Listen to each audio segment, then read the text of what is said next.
ranking every single Spider-Man comic that came out in the great year of 2025. It has been a phenomenal year for Spider-Man comics across the board. And, there's just been so many goddamn good Spider-Man comics. I think there's at least been 27 Spider-Man comics or adjacent comics, like if you count Venom or like Black Cat, Ghost Spider, Miles Morales' Spider-Man as well. If you include all of them together, there's about 28-ish Spider-Man comics that came out this year. Runs that had at least one issue come out this very year. Well, the goal of this video is we're going to rank every single one of them. All of them, starting from the worst and then going to the tippity top. But before I start this video, I need each and every single one of you guys who's watching to comment what is the best Spider-Man comic this year. That doesn't mean the comic had to come out this year. It means one issue of the run had to appear in the year of 2025. Like Ultimate Spider-Man counts. It came out in 2024, but half the run's in 2025. Miles Morales' Spider-Man certainly counts. It's had 12 issues come out this year. So books like these, even if they started before 2025, would count towards this list, okay? I don't want to mince words. I don't want to waste anybody's time. I want to jump right into it because I'm going to guess this is probably going to be a very long video as I'm recording this now. So we're going to go to the very bottom of the list, and we'll start there, okay? I am going to try and order these as best as I can, and if they're not ordered, I will say when they're not, but we're going to go to the F tier. This is the literal worst tier, okay? These are the worst comics in Spider-Man 2025.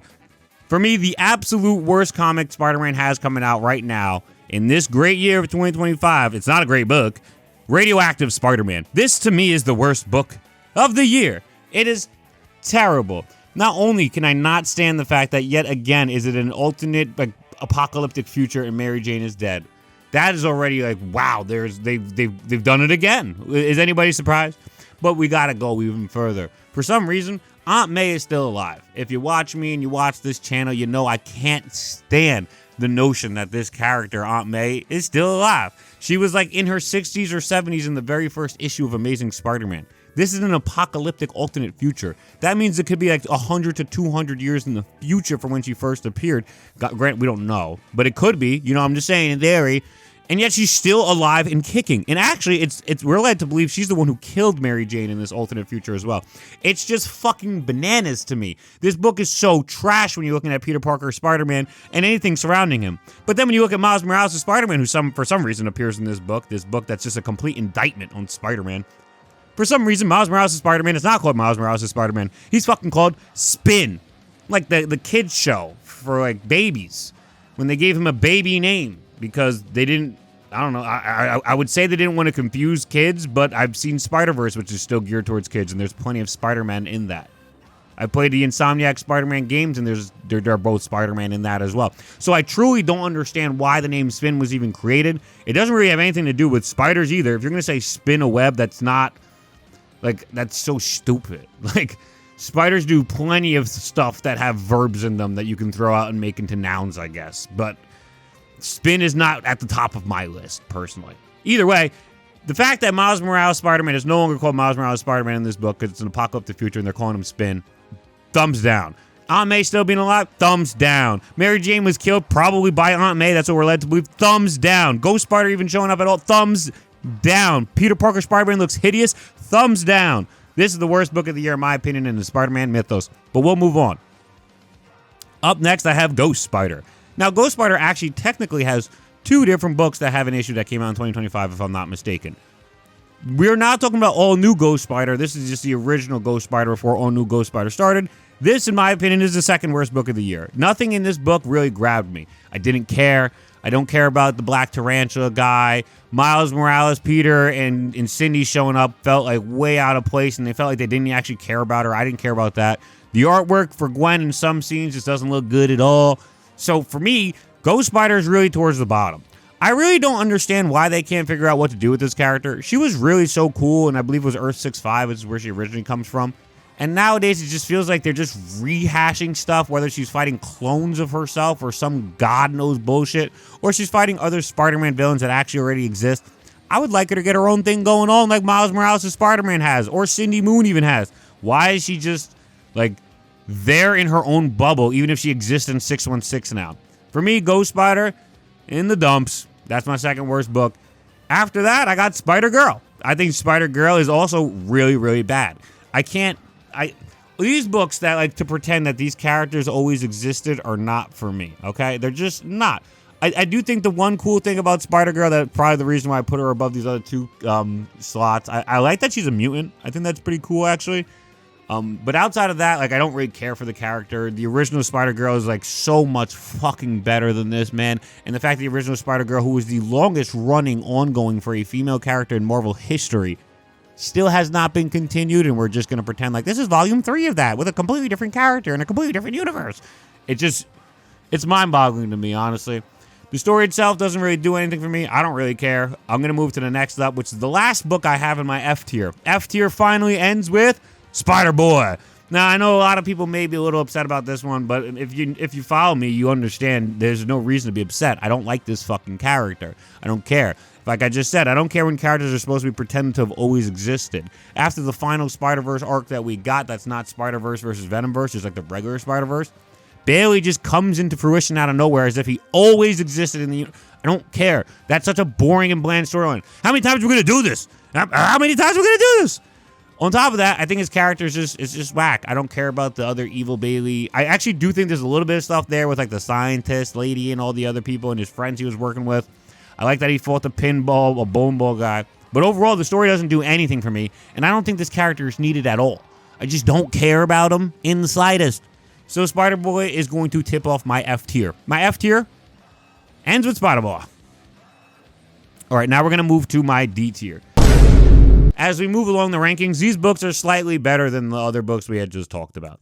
These books aren't amazing. There's nothing to write home about them. And honestly, I wouldn't purchase them if I were you. If you weren't me, who has to read every single one of these books anyways, I wouldn't be purchasing some of these books either.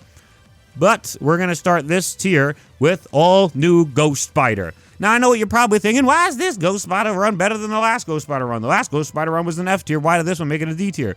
The artwork. The artwork in this run is just fucking unbelievable. Like, you gotta just drop your jaw and say, damn, when you look at this artwork. I also think Agent Flash, Agent Anti-Venom, who's in this story, it's cool that he's in this story. It gives him something to do versus, like, also Miles Morales, Spider-Man, and Cindy Moon are also in this story as well. But when they show up, it doesn't feel nearly as, like, forced as it did in the original one that came out this year, before all new Ghost Spider. This one feels better to me. That doesn't mean it feels good. I don't even think it feels all right. I think it's still like a meh book. But the inclusion of Agent Anti-Venom, the artwork in this book is just profound. It's so good. So I had to get it above the F tier. It's in D tier for me. After that, I would have Spider-Man Noir. If you haven't read Spider-Man Noir, I'm going to tell you right now, if you like the first 2 volumes, to not read this volume. This volume, it is nothing like the first 2 volumes, even though it's set in the exact same universe and it's supposed to be a continued storyline. Where the first 2 stories in this, or volumes in this run, or you know what I'm trying to say. When the first 2 volumes were being told, the artwork was gritty, it was dark, it was depressing, it was the Great Depression. Like, literally, this takes place during the Great Depression. So I don't understand how come this new Spider-Man Noir book came out, and it's a complete 180. The darkness and grittiness is no longer there. It's now high-flying, colorful, and very pretty. Peter Parker Spider-Man himself is no longer like a member or like somebody who comes from the Great Depression era. Somebody who's like a little more jaded, a little more serious. This is just 616 Peter Parker thrown into a Spider-Man Noir costume. He's making jokes. He's bombastic. He's high-flying around. He's slinging out quips. And that's not what Spider-Man Noir originally was. The love interest, or like the not really lack thereof, but the games that this Peter Parker was playing, he was sleeping with Black Cat, he really had a thing for Mary Jane that never came to fruition. That is all gone. Now Gwen just shows up and Peter's like, damn, this Gwen chick is bad. And then Mary Jane's even like, I remember when me and you try to make things work, but you're too busy being Spider-Man to make things work. Good luck making that work with somebody else. It's like, I'm sorry, did they just try and this was not a thing before. This is a storyline a lot of writers who write in 616 will use, and I don't know why. It's as if Mary Jane is tired of Peter Parker being Spider-Man, even though she knows full damn well what that means. They were married. But the sheer notion that they're just telling this story again in a Spider-Man Noir format where Mary Jane's just like, whoa, what about us? And Peter Parker's like, it ain't gonna work with us, sweetheart. I don't care. I don't care. This is not what Spider-Man Noir is. This is not what I signed up for Spider-Man Noir to be. When I read Spider-Man Noir, I'm ecstatic to see that Great Depression, creepy, crawly shit. The second volume is one of the grossest volumes I've ever read of a Spider-Man comic. It tackles racist, Nazism, all this shit in the book. And it's just, and it's crazy. You got black people being experimented on like they're cattle, like they're livestock. It's creepy, and it was hard for me to read. But at least it had something to say. At least it was something different. At least it was profound. This current run that we're talking about right now, it just feels like Peter Parker Spider-Man from the Brand New Day era shoehorned into a Spider-Man Noir story. That's all I can say about it. And it's not to hate on the artwork either, because I know I talked about how the artwork is clean and pretty, and I love clean and pretty artwork. It just doesn't make much sense when earlier in the universe we've established why the artwork is so gritty and dark, and then you're just going to change it like instantly to like the clean and pretty artwork.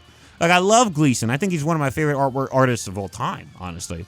I prefer the Great Depression being portrayed with the original artwork than the current one it's being shown with. That's just my opinion. But for me, Spider-Man Noir is all the way down here in the D tier. Next up, I got Spider-Man and Wolverine. Now, I know a lot of people have been loving this book because Kara Andrews' artwork is just unbelievable. And I would join you with that, because if it wasn't for Kara Andrews on the sticks for this book, if it wasn't for Kara Andrews just painting murals for us on every single page, this book would surely be an F tier. I don't like Guggenheim. I don't like the way he writes. I don't like anything about his talents. I'm just not a fan of this man, bro.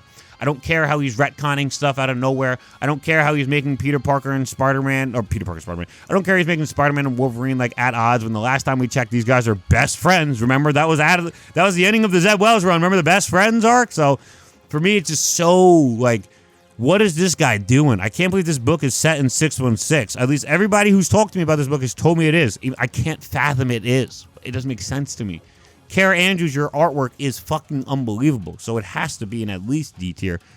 But the rest of this book, it doesn't mean jack shit to me, dude. Hype moments and aura, except like the hype moments and aura also step on continuity along the way. Sorry, don't care. This book is going to be firmly my D tier. Next up, we got Eddie Brock's Carnage. And I know a lot of people actually hate this book, and they're probably surprised this is an F tier. I think D tier is exactly where it deserves to be. The first few issues of this book, the first few issues of this run, the 10 issues that we got, were pretty goddamn well written, in my opinion. You don't have to agree with me, but I thought it was pretty well written. I thought a lot of the writing was like questioning who Eddie is and what it meant, and Carnage as well, and who they were supposed to be. But then that kind of just got shoved off to the side, and then the ending of it just focused on Carnage trying to figure out what's up with Spider-Man, so that kind of bothered me a lot. The artwork, I don't think is too much to write home. I don't think it's bad by any means. I mean, I don't think there's rarely any time I will see a comic book art and call it bad, because if you're better than me, I don't think I have the right to call you bad. That's just my opinion, though. But the comic book art in this run, it's just different. I can't really describe it. I'm not the biggest fan of it. I like a little more dynamic, and this feels a little still, but it does feel very like almost realistic in a sense, and I think that's really cool, and you can marvel at that as well. All in all, I think Eddie Brock's Carnage really fails at the fact that Eddie Brock is not Venom. Eddie Brock should not be with Carnage. We don't need an arc like this, and if you are going to do an arc like this, you need to make it matter, because at the end of the day, it doesn't feel like it mattered. It feels like it was a stepping stone to an event. 10 issues for a stepping stone to an event. For like the last 2 pages to be what these whole issues were about. So for me, Eddie Brock Carnage, you are a D tier story. We have one last D tier story before I move on up to C tier. Move on up! And the last D tier story I got for you guys, it hurts for me to say it because I really wish I could have put it in S tier, but it's just not good. Spectacular Spider-Man. The Spectacular Spider-Man story, man, it should have been so much better. I made a whole video talking about why it failed. I will quickly go over it so everybody who's watching this video understands. Long story short, the book does not focus on Miles and Peter enough. It actually focuses on other characters that I didn't care about, like an OC Elementary is her name. It focuses on like them both being kidnapped and fighting each other right away, but the story is moving so fast-paced and showing off so many different characters. You don't really get a feel for the characters in the story. You don't actually get the feeling of caring as you should feel, in my opinion.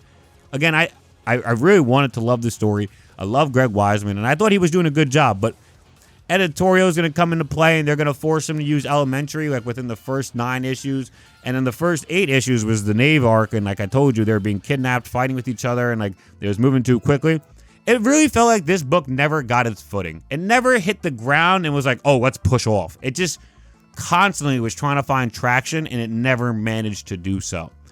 I really wanted to like it, and I really hope in the future we can get a book with the two of these characters together again, because it's a great concept. But this Spectacular Spider-Man volume, whatever it is, I think it's the first volume ever, it did not do so well in my book. It's the top book in the D tier for me. But we move on. This time we're in C tier. In the C tier, a lot of these books are way better than the books we talked about before. I would say all of these are almost worth the read. And I know I'm gonna get some hate for a lot of these, but it's just my opinion. So we're gonna start with the last place C tier book, the one that just made it out of D tier. That's Venom Original Sin. I didn't think it was bad by any means. It just didn't move me. You know, the book is set in the past. You got an Eddie Brock storyline with Venom, so you're happy. You're just happy alone from this because Venom is not Eddie Brock currently. It's actually Mary Jane, and Eddie Brock is Carnage. So to get this in the midst of all those shenanigans did feel really nice. I can't lie. But the book didn't feel like it did enough. While it was great to see Jack-o'-lantern in action again, I just didn't feel like it did enough in my opinion. I personally didn't care. I thought it was good. I thought the artwork was fun. But like, it just didn't do enough to move me. And honestly, I'm definitely going to get hate for this. I would put the next book on my list above it, All New Venom. All New Venom features Mary Jane as Venom. And again, it's not what Venom fans are often looking for. Venom fans are looking for one thing and one thing only when it comes to a symbiote host, and that's Eddie fucking Brock. And I can resonate with them with that because I honestly do think Eddie Brock's Venom is just so peak. There's no other Venom that comes even close. Flash Thompson's the only other Venom I would say is even good. The rest of them are bad or worse. So if we're going to go with Venom, it should be Eddie Brock in the suit. However, this run has Mary Jane in the suit. And I hate to say it, but I love me some Mary Jane. I don't know if she's the greatest host. She has had like 8 to 9 to 10 issues so far, so we haven't really been able to prove how good of a host she is. And the story hasn't tackled enough of her issues with the symbiote that I'd like it to, because I feel like that is one of the main reasons you would partner Mary Jane with the black suit. Because when you do so, you can actually have that bit of storytelling from Amazing Spider-Man 299 and 300, where she has to deal with that now. You know, they're working together. You do get a page or two of it, but I do want more. I definitely want more. For me, it just feels so good to see Mary Jane actually around and mattering and doing something. I know a lot of people who are reading Al Ewing's Venom right now are so furious with Al Ewing because it's not Eddie Brock Venom.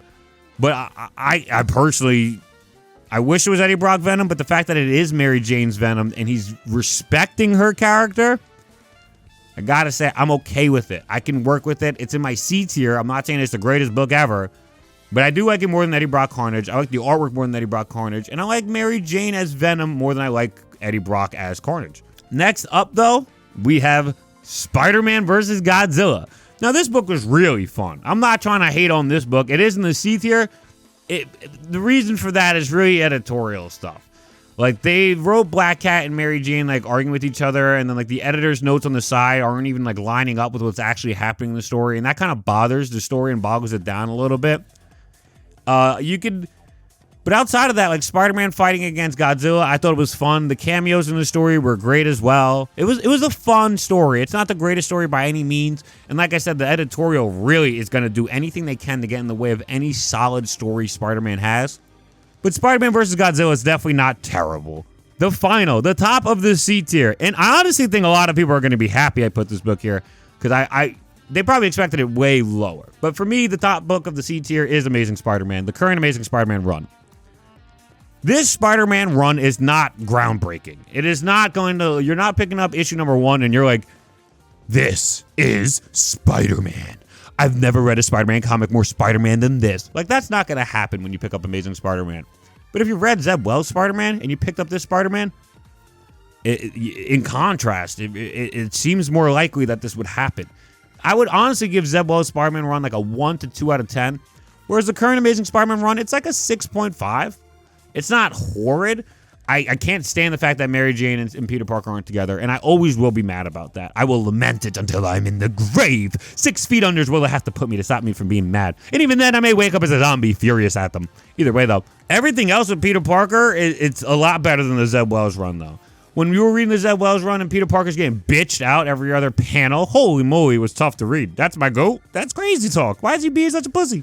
But then you read Amazing Spider-Man by Joe Kelly, and this man's got some balls on him finally. He's He's taking the fight to people. He's the leader of a space group. He's like, when the moment he finds out the alien suit he's wearing isn't alien, he takes it off immediately, trying to show the differences of like him and like Venom, and like, but he's kind of be more understanding with the black suit instead of last time.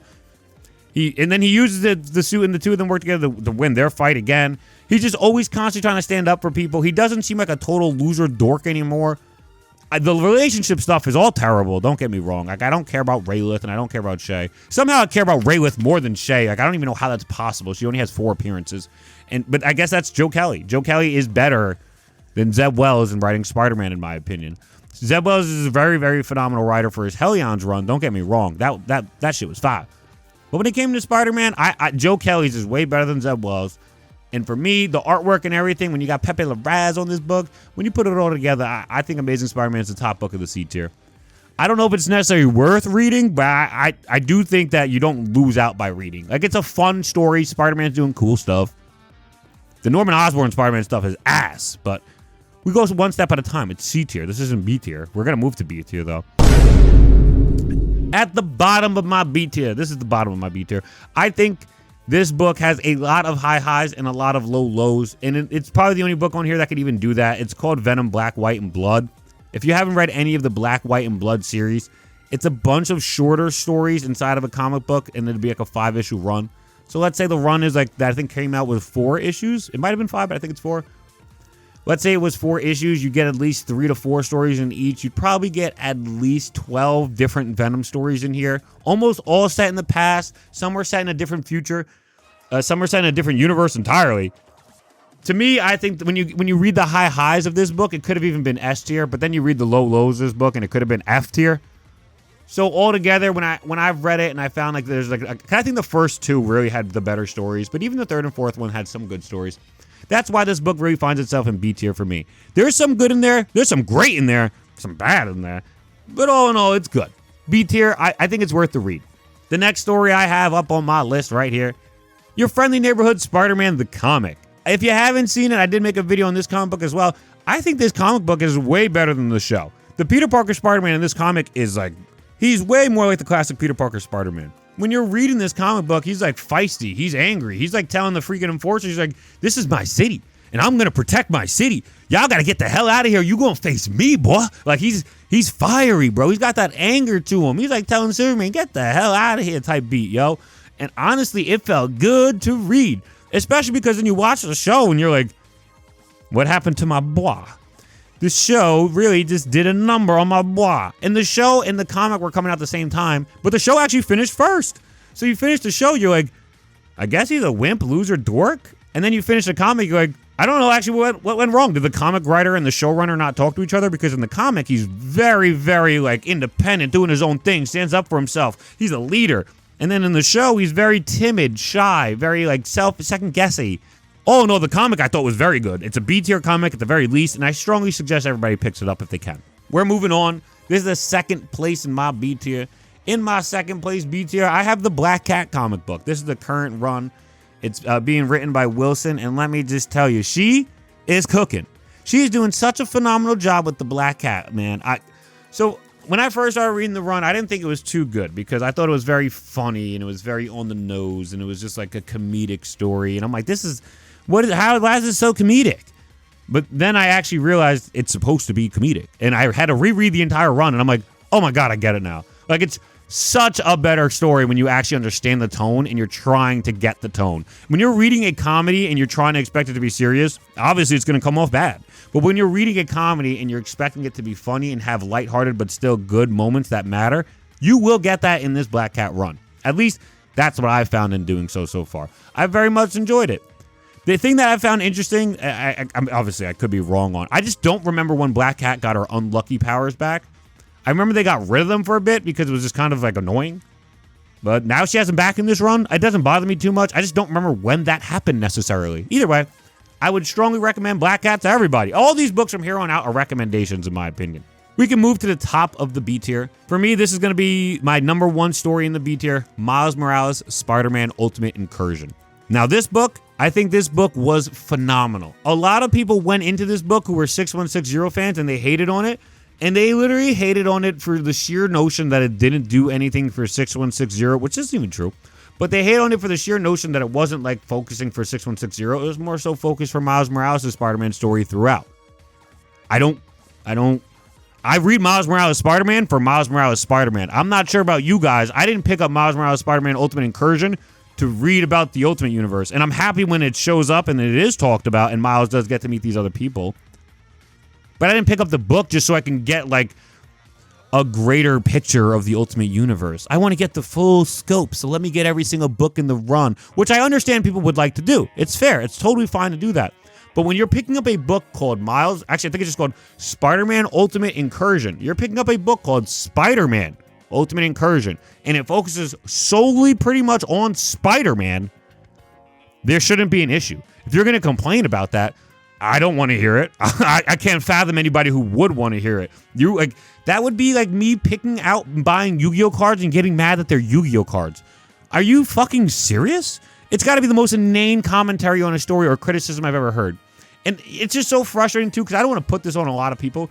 But when it comes to Miles Morales as Spider-Man, you get so much bad faith criticism solely because he's the black Spider-Man. I'm not putting this on everybody out there who's criticizing the story, but the bad faith criticism that comes with Miles Morales as Spider-Man, you will not find it with Peter Parker Spider-Man. You don't find it with Ghost Spider. You don't find it with Cindy Moon. You don't find it with Miguel Ojeda. You don't find it with Ben Reilly, and you don't find it with Kane Parker either. None of these characters get these same bad faith criticism that Miles Morales as Spider-Man gets, and I just need to put that out there because it's fucking bullshit. I can't fathom it. Miles Morales Spider-Man Ultimate Incursion was a phenomenal story. It was written by Cody Ziegler, who was writing his actual run. On top of that, he partnered with every single person in the Ultimate Universe as he wrote their crossovers. They are credited in each story as helping. So anybody who's going to even talk about these books and say that he did a terrible job, Cody Ziegler, and that they should have left it to like, Dennis Camp should have been writing the whole thing, or Peter Mogo should have been writing the whole thing. They fucking helped. And if you didn't like that, blame them too. Stop blaming Cody Ziegler, the only black man in the situation, and stop blaming the only black superhero in the situation. Holy shit. How do you guys not see it? I'm moving on. Bottom of my A tier. I can't do this anymore. I'm moving on to my bottom of my A tier. The bottom of my A tier, I gotta put the Spider-Man Holiday Special. I actually really enjoyed this book. I didn't think I was going to. I was very unsure going in what this book would be like. It's a bit sad. It has a melancholy vibe to it because it feels like Peter doesn't understand why anybody likes him. He's spending the entire story after Aunt May says that she's going on a cruise so she won't be around for Christmas. He's pretty much just getting not shelled around, but everybody's like, we want to hang out with him. Fantastic Four want to hang out with him. The Avengers, they want to hang out with him. The X-Men want to hang out with him. And then you're like, why? Why does everybody want to hang out with Peter? I've been reading 616 comics for God knows how long in the past 15 years or so. All these motherfuckers been hating on my guy. That's all they do recently is hate on Peter Parker Spider-Man. Well, then you get to the end of the book and you find out it's like, Wolverine's like, yeah, the Thing told us that Aunt May was canceling on you and you had nowhere to be. And then Spider-Man's like, oh, so this is just a pity party. And then Wolverine's like, it's not a pity party, dog. Like, we wanted to be with you. We wanted to be with you. We all had a fight with the other superhero teams just to get you here, my guy. And it just felt cool because finally, in the first time in God knows how long, since the turn of the 21st century, it felt like Spider-Man was getting respect from his other contemporaries. Because usually nowadays, you just show him getting hate. So for me, I liked the holiday special, honestly. It was very nice and sweet. Aunt May came home at the end, and then Peter and Aunt May had a nice celebration together. It was sweet. I'd put it in A tier. Next up, we have Spider-Man versus the Sinister 16. This is also a one-shot, and yet again, it was fucking phenomenal, man. Oh my God. The artwork was pretty solid, but the writing was killer, man. Eddie Brock in this was so phenomenal. I wish Eddie Brock was written like this more, man. Peter's just trying to be out on a date and have a good time. He's trying to have a good night. Finds out all these superheroes and supervillains are all at this restaurant together. Well, they all want to have a good night. Every single one of them, villains and heroes included. So they're all doing their absolute best to be on their best behavior and make sure everything stays like clean and cut. But the whole time you actually find out that the people running the restaurant actually invited all these people here in hopes of having their establishment destroyed so they can get the insurance money for it. It's actually pretty fun. It was very fun antics going on throughout the story. The fight scene was really cool too. And then you also get like the people running the establishment also get in trouble for it because obviously you can't just do that. That's a criminal. That's a crime. So, oh no, I thought it was really fun. You gotta check it out, man. Peter and MJ. Peter and MJ. You know me. I love my people together. My prime couple. But we're going to move on. My second to last story in the A tier. This is going to go to Spider-Verse versus Venomverse. I have been on the record of saying Spider-Verse has no good comics. Until now. Because this is the first ever Spider-Verse event that I was like, damn. Y'all cooked. The artwork was cooking. The writing was cooking. Everybody did their damn thing, man. Everybody did the damn thing. When you have this story, too, it opens up with such a beautiful parallel between Peter Parker and Eddie Brock. And then the whole time, the two of them are trying to work together to save both of the universes.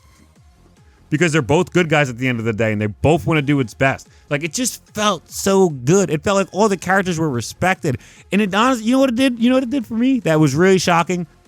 It made it all feel like it mattered. Usually I'm reading the Spider-Verse book and I'm like, this does not matter, bro. Come on. We all know this doesn't matter. Like, the only thing that's ever happened in Spider-Verse books is like a clone will die. But this book, even though nobody did necessarily die, I thought they would. Honestly, they got me. The writing was just that good. It really dragged me in. And like I said, the artwork was phenomenal. Also, the one Venom, the whole time you think like he's not really participating. You don't know who he's supposed to be. And he turns out to be the Power Ranger Venom. Oh my God, that was so cool too. I love the freaking Toei Spider-Man versus the Toei Venom, I guess. At least that's what it felt like to me. These characters were so fucking cool, man. Spider-Verse versus Venomverse was the top tier Spider-Verse story. It is the only good Spider-Verse story. Where the first three, and if you count like, there's I don't even know what you're going to count as Spider-Verse stories because then they have like smaller minis and whatnot. But as far as it goes, in my opinion, this is the far and away best Spider-Verse story, Spider-Verse versus Venomverse. I got one more book in my A tier before we move to the S tier, in which you'll find 4 more books. But the last final book, this is literally rounding out my top 5 of comics for Spider-Man this year. The great year of 2025. Number 5, I got Spider-Man 1994, the top of my A tier. And I know y'all gonna be like, it should be S tier. I love 90s Spider-Man, and they made a comic for it. It should be S tier. And I want to agree. I love it. There's a reason why it's the top of my A tier, and it's one spot out of S tier. But I just can't fully commit to putting it in S tier when it does feel like there's a little bit of issues here and there, right? The Moreland thing, a bit odd. Not really the Moreland we all know and use in the comics, but it's more closer. I can't even say it's like the original. It's just weird. So that alone threw me for a bit of a loop. Kane is also in this story as well, Kane Parker. And his story is nothing like the original version of his story as well. Threw me through a loop. And inside the 90s Spider-Verse comic, or the 90s Spider-Man 94 in the actual show, there's things you'll notice. Like Kraven and Spider-Man, they are friends. But yet at the end of the last issue, they were going to fight each other. You'll also notice like Miles Warren finally appeared to start the clone conspiracy at the end or the beginning of season 5, the final season. So if Kane was going to show up, you would think Miles Warren would have something to do with it, but he's nowhere to be found at all, even though he was just recently established in the TV show. And then lastly, the thing that's like so blatantly different is the artwork. The artwork doesn't even come close to matching up. The artwork is, dare I say it, the artwork is abysmal. When you see Peter Parker's actual face in this comic, it is just, it's nightmare fuel. I hate to admit it because I want this artwork to be better. It just isn't, though. All in all, I still recommend this book very strongly. It still has a beautiful Spider-Man and Mary Jane relationship. It has great writing through and through. It just has some inconsistencies with the canon so far that I've noticed, because the run is still coming out. But so far that I've noticed, there's some issues. And the artwork isn't the greatest. So, it's going to be firmly placed at the top of my A tier, Spider-Man 1994, and we are going to move to the S tier. The S tier category!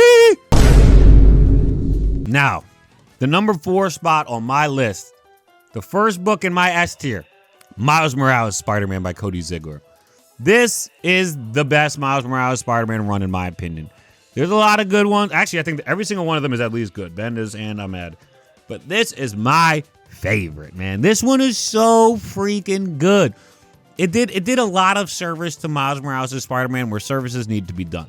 A lot of the familial life is being left by the wayside, I won't lie. A lot of the earlier runs definitely touched on it more. A lot of his friendship life and school life aren't being touched on enough, and a lot of that was being touched on before. But what was never touched on before was Miles Morales' Spider-Man becoming his own character. I strongly feel like that was not emphasized enough before.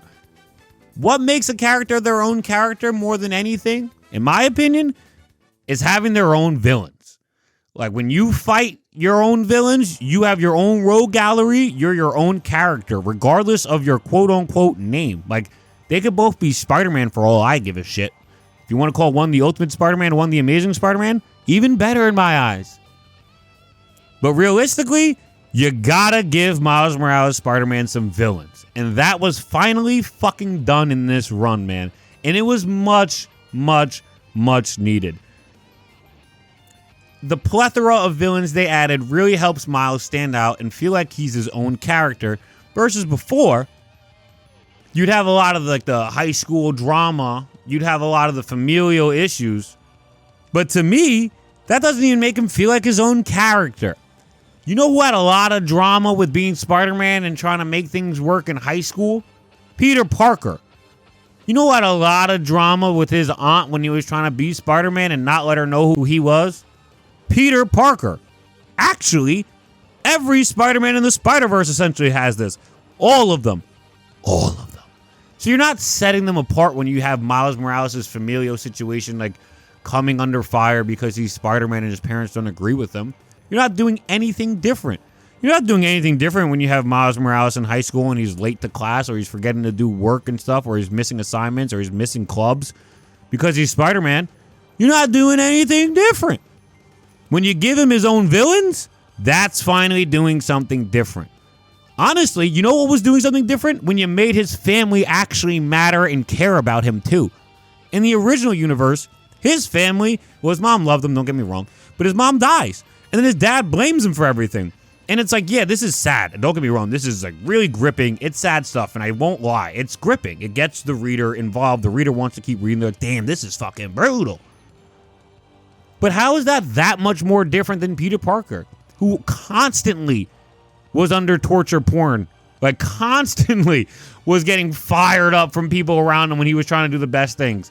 This constantly happens to any Spider-Man that's ever existed.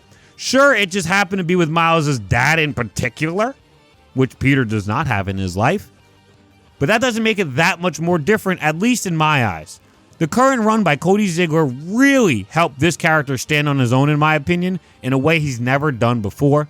You don't have to agree with me, but I think this is the 4th best book of the year, and it's the first book in my S tier. As we move on, though, I got Ultimate Spider-Man at number 3. This is 6160 Ultimate Spider-Man.